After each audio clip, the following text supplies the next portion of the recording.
पंढरपूर तीर्थक्षेत्र विकास आराखड्याच्या अंमलबजावणीबाबत नुकतीच राज्याचे मुख्यमंत्री एकनाथ शिंदे यांनी मुंबईत वर्षा निवासस्थानी बैठक घेतली। या बैठकीत 3 प्रस्तावित मॉडेलचे सादरीकरण झाले, तर बाधितांना योग्य ती भरपाई व पुनर्वसन करण्याबाबत ही चर्चा झाली। वास्तविक पाहता मागील 1.5 वर्षांपासून प्रस्तावित पंढरपूर कॉरिडॉर आणि रस्ते रुंदीकरण याबाबत मंदिर परिसर तसेच इतरही बाधित मालमत्ता धारकांमध्ये चिंतेचे वातावरण होते। अशाच नेते मंडळीकडून करण्यात येणारी संभ्रमात टाकणारी विधाने आणि शासकीय पातळीवरील हालचाली पाहता मोठी अस्वस्थता दिसून येत होती।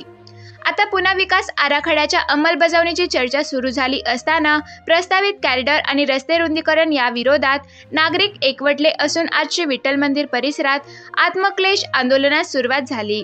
यावेळी संभाव्य बाधित मालमत्ता धारकांनी पुढील प्रमाणे आपल्या संतप्त प्रतिक्रिया व्यक्त केल्या आहेत। पांडुरंगाच्या पायाशी आज जे आत्मक्लेश आंदोलन आहे हे खरोखरच सर्व भावी भक्तांना विचार करण्याची गोष्ट आहे। दुसरे पाठवून द्या। आमचा कोणत्याही सुधारणेला विरोध नाही, शहर डेव्हलपमेंटला विरोध नाही, पण केवळ आणि केवळ फक्त लोकांची घरं पाडूनच तुम्ही या सुधारणा करणार का मूलभूत प्रश्न आहे। आणि कोणत्या वारकरी संघटनेनं तुम्हाला या घरं पाडून सुधारणा करायचं मागितलेलं आहे हाही विषय महत्त्वाचा आहे। आमचं महाद्वारात दुकान होतं, 1600 रुपये आम्हाला फ्रंटेज म्हणून भरा म्हणून सांगितलं। दुकान तर गेलंच गेलं, जागाही दिली नाही। म्हणजे काय चाललंय काय तुमचे, तुम्हाला कोण विचारणार नाही असं चाललंय। आम्ही आज विठ्ठलाच्या दारात आत्मक्लेश करण्यासाठी बसलेलो आहे की विठ्ठला आमचं काय चुकलं आहे की सरकारकडून अन्याय आमच्यावरच होतोय। काशीच्या धर्तीवर कॉरिडॉर करण्याचं स्वप्न भारत सरकार आणि महाराष्ट्र सरकार पंढरपूर इथे करण्याचं पाहते, पण काशी इथे कॉरिडॉर केला आहे तो एकाच साईडला केलेला आहे आणि मूळ जो तिथल्या काशीचा जो ढाचा आहे गावाचा तो कुठेही बदललेला नाही।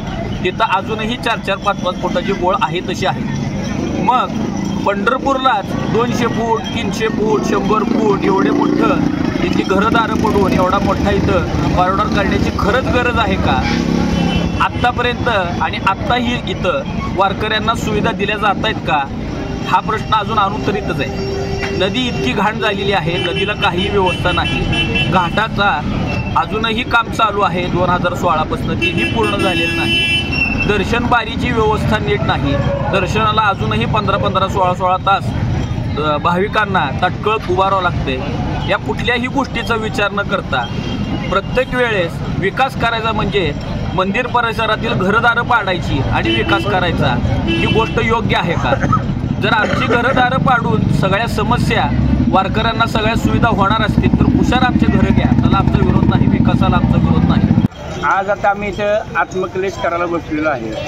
वारंवार वर्षभर झालं आम्हाला टेन्शन आहे की मधनं कॅन्सल होतो, कोण म्हणतं इकडे न्यायला मास्टर प्लॅन, कोण म्हणतं DP करतोय, कोण म्हणतं काय बरेच काय गोष्टी आहेत। आजचं हे आंदोलन आम्ही पांडुरंगाच्या पायापाशी आत्मक्लेश करण्यासाठी बसलेलो आहे की तेव्हा आमचं चुकलं काय